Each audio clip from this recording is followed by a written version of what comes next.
Morning. Just here to get you folks up to speed on where things stand regarding the potential lapse in funding, the shutdown. OMB is preparing for what we're calling the Schumer shutdown. It still surprises me, and I've been through some of these before, that the Democrats in the Senate are opposing a bill that they don't oppose. They're for clean CRs. They're for the extension to the CHIP program. Many of them support the delay in some of the taxes, most specifically the medical device tax, the Cadillac tax especially. They don't oppose anything in the bill, but they are opposing the bill. I just want to let everybody know that we don't want this. We do not want a shutdown. But if Mr. Schumer insists on it, he is in a position to force this on the American people. From an OMB perspective, because we're involved in managing a lapse or a shutdown, and we want to make folks understand that it will look very different than it did under the previous administration. One of the things that I've learned since I've been in this office is that there's no other way to describe it, but the Obama administration weaponized the shutdown in 2013. What they didn't tell you was that they did not encourage agencies to use carry forward funds funds that they were sitting on, nor did they encourage agencies to use transfer authority. They could have made the shutdown in 2013 much less impactful, but they chose to make it worse. The only conclusion I can draw is they did so for political purposes. So it will look different this time around. We've also got, we can ask for questions, take your questions about specifics on that. Marc Short is also here to give you a very brief update on where we stand, and then we'll take your questions for a few minutes. You want to go ahead? No? Thank you all for your time this morning. As Mick said last night, the House passed a bipartisan bill with 230 votes. The President stands ready to sign that bill to keep the government functioning and afloat. It appears, unfortunately, that Senate Democrats are entrenched in forcing a shutdown. I think that there's obviously a lot of hypocrisy in this town. I think there's some ironies to point out. As the director said, Nancy Pelosi a couple years ago called them, quote, "I call them legislative arsonists," in referring to those who are voting for a shutdown at the time, commenting that they're there to burn down what we should be building up in terms of investments in education and scientific research. Chuck Schumer had said at the time, it's sort of like this. Someone goes into your house, takes your wife and children hostage, and then says, let's negotiate over the price of your house. In essence, that's the same tactic they're deploying. Last night, I'm sure many of you know, y'all asked Senator Feinstein her position, and she said, if the government shutdowns, people will die. And as a follow-up question, how's she going to vote? She said she hasn't decided yet. People are going to die. I don't know how I'm going to vote on this. So here we are. I think the reality is that this is not about policy. It's about politics. As Mick said, we're not familiar with anything in this CR that Democrats are opposing. In fact, they champion and support the CHIP program. This will reauthorize it for 6 years. I believe new study says there are 9 million children now getting health insurance through that program. The reality is that we will jeopardize payments for our military and our troops and those serving on the front line of our country, both at Customs and Border Patrol, ICE, those who are trying to protect our borders and protect our country. This is a serious issue. We are frustrated, obviously, because Mick's job is to submit a budget to Congress. Let's keep that in perspective. Mick does that in February. Congress has months to complete appropriations process. The fiscal year ends on September 30th. We're now in mid-January. It is frustrating to all of us that we're in this position. But what's unclear is what is it that Democrats are asking in order to get out of a shutdown? It seems that they are just hell-bent on getting to a shutdown. We are anxious to make sure that our troops and those serving on the front lines of our country continue to get paid. Marc. Mr. Mulvaney. Marc, a couple things on that. I think we know what the Democrats are asking for. They want a deal on DACA. The president, on the other hand, tweeted last year that our country needs a good shutdown. Isn't he getting exactly what he asked for? And it was the president, as I'm sure you know, the last time we had a government shutdown, who said it is the president's responsibility to lead. He needs to get the players in the room. He needs to lead. So how is he going to lead on this? So, Jonathan, a couple points there. One, the president was very active yesterday in bringing together the House votes to get 230 votes. He was speaking to the Freedom Caucus members. I think that was where we had the best challenge yesterday, and he helped get that bill accomplished. I think he's making continued calls this morning. He's called both bipartisan members today. He will continue to do that. He is leading on this issue.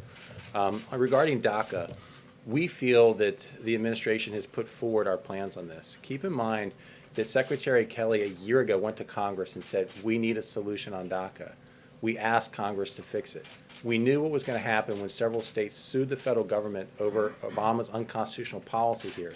We gave them plenty of heads up and warning on this. Back in the fall, we submitted our priorities to Congress in October. We then refined those at their request to say, this is too much. We basically negotiated against ourselves and winnowed down that list for them to say, here are practical things that are necessary to get to a deal on DACA. We have put forward that plan. We think that right now, you just saw a study a couple days ago that showed 2,500 people on the terror watch list are trying to get into this country every year. That is 7 per day. 7 per day. We think it's time to fix the immigration problems in our country. And we have put forward a proposal to do exactly that. We're continuing to have conversations. I think we had productive conversations yesterday with Leader McCarthy, Steny Hoyer, Senator Durbin, and Senator Cornyn. We're about to go back up the Hill to continue those conversations. I think they're making progress. What doesn't make sense is to say we're going to shut down the government just because you're making progress, but I need something else. Mick, let me ask you a couple questions. Okay, Director Mulvaney, if I may. To the President's comments about S-hole countries, what responsibility does he bear for the challenges there have been to try to come to some deal? Go back to what Mark just said. The president, let's make one thing clear about that. One of the differences between where we are now and where we were in 2013. Okay? The president is actively working right now to try to prevent a shutdown. I will contend to you that is dramatically different than what President Obama was doing in 2013. I was there, okay? I was involved heavily in this in 2013, and I will tell you that it was absolutely my belief that President Obama wanted a shutdown in 2013 because he thought Republicans would get blamed. So let's talk about today. The president, as Mark just pointed out, actively worked all day yesterday to try and get a bill through the House and continues conversations today. So there's no way you could lay this at the feet of the President of the United States. He is actively working to try to get a deal. That's one of the differences. So why not bring leadership here as a last-ditch effort? I think the president's continued bipartisan conversations. I'm not privy to his. Again, I'm not privy to the meetings the president may or may not be having. Yes, sir. This is a question for Mark. Mark, I know we're talking government shutdown, but this is an important topic for the expected 100,000 or more people taking part in the March for Life today. So I want to ask, the pain-capable 20-week abortion ban has been fast-tracked in the Senate. When do you expect to vote, and why does the White House want to vote if it's likely to die? I think this administration has continued to defend life from the very beginning. The vice president last year was the first vice president to speak to the March for Life. The president is hosting people here to protect life. It's an important issue for this administration. You saw with the reversal of Mexico City policy, the president has looked to make sure that we are making sure that taxpayer dollars are not used overseas to fund abortions. That is a commitment of this administration. We don't have a date as to when the Senate will vote, but to your question about whether or not it fails or passes, we think it's important for this administration to be on record in support of life. If I can go back just a second to the last question about bringing leaders over here. Keep in mind, just last week, we had a bipartisan meeting here that the president organized with leadership to try to get to a resolution on DACA. Out of that meeting, discussion was, after the press had departed, discussion was that the 4 leaders, McCarthy, Durbin, Cornyn, and Hoyer, would be the ones organizing the meetings moving forward to get to a solution. That's what we've been part of. So when you ask, why isn't the president bringing members over here? He did. He is trying to reach the biggest issue they say is their question, which is shutting down the government over illegal immigration. He's trying to solve that problem and brought them here for that conversation. I want to ask about your comment at the beginning of this. You said this was the Schumer shutdown. How can it be the Schumer shutdown when Republicans control the White House, the House, and the Senate? Come on, you know the answer to that as well as anybody. I mean, I have to laugh when people say that, oh, we control the House and the Senate and the White House, why can't you get this done? You know as well as anybody that it takes 60 votes in the Senate to pass an appropriations bill, right? You know that. I know that. Okay, so when why you not? only have 51 votes in the Senate, then you have to have Democrat support in order to keep the government, to fund the government. So that's the answer to your question. The president asked Congress to come up with a solution for the Dreamers.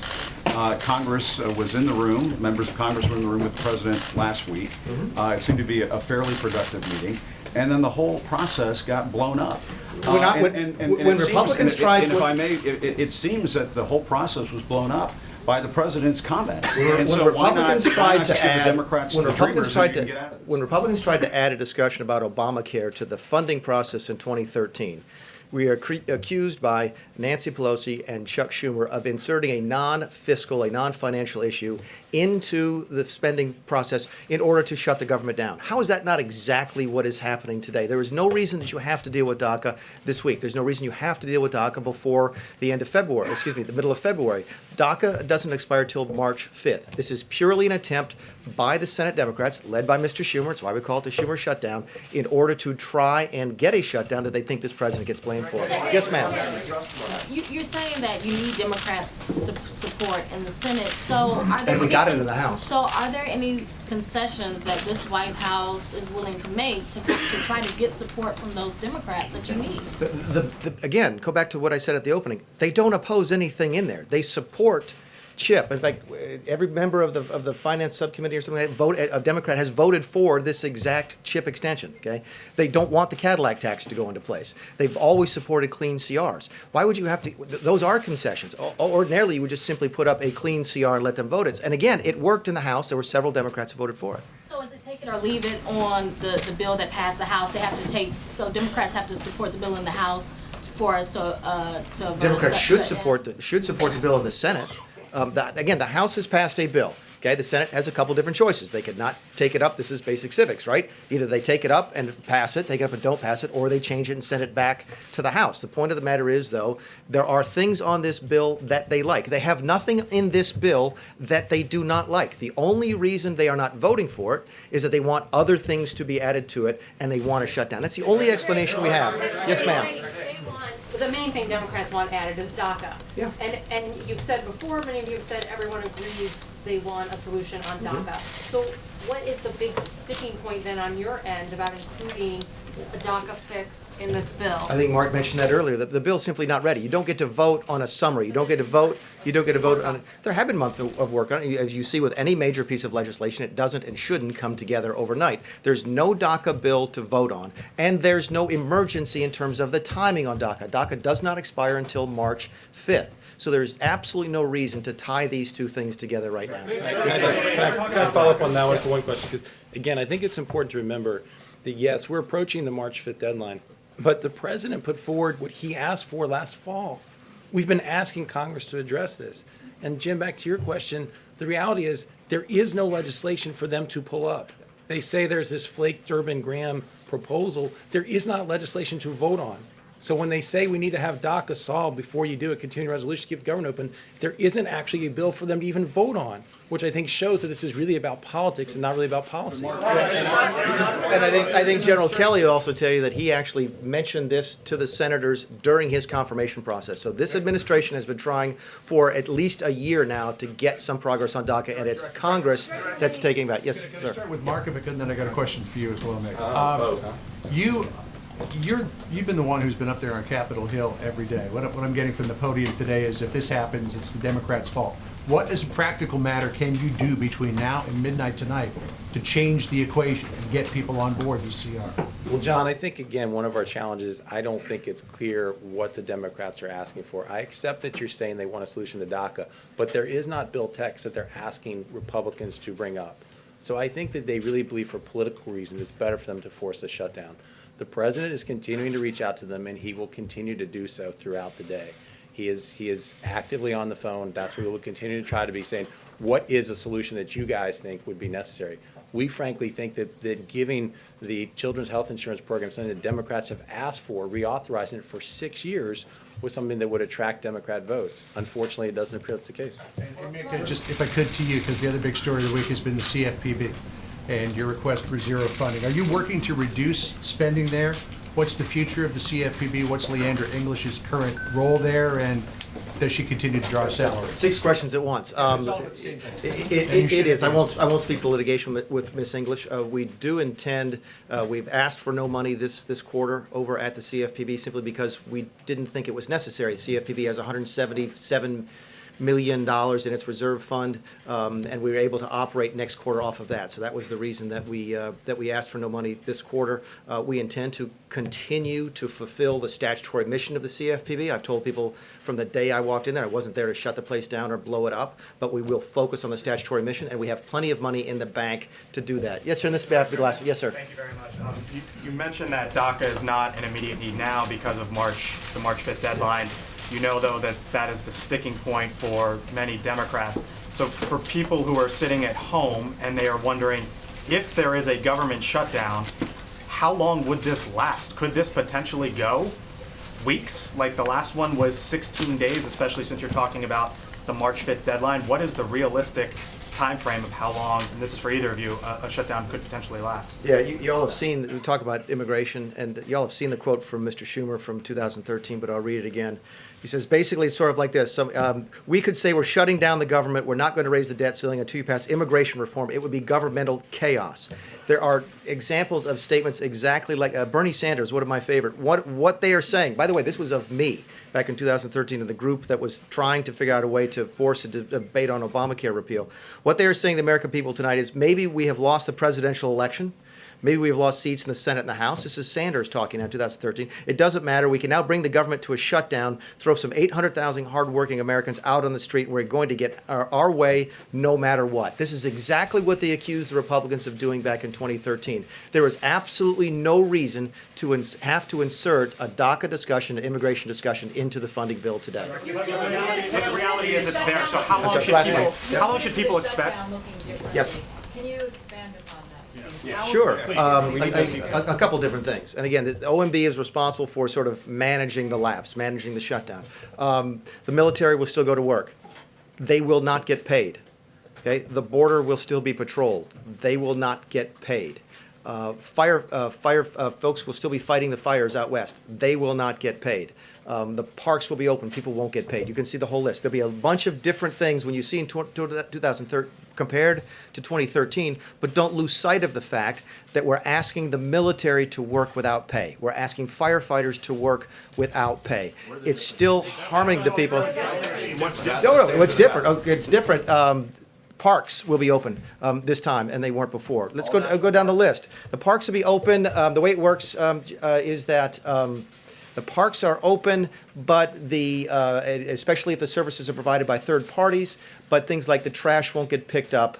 Fannie and Freddie will be open. The post office will be open. The TSA will be open. But again, all of these people will be working for nothing, which is simply not fair. We are going to manage the shutdown differently. We are not going to weaponize it. We're not going to try and hurt people, especially people having to work for this federal government.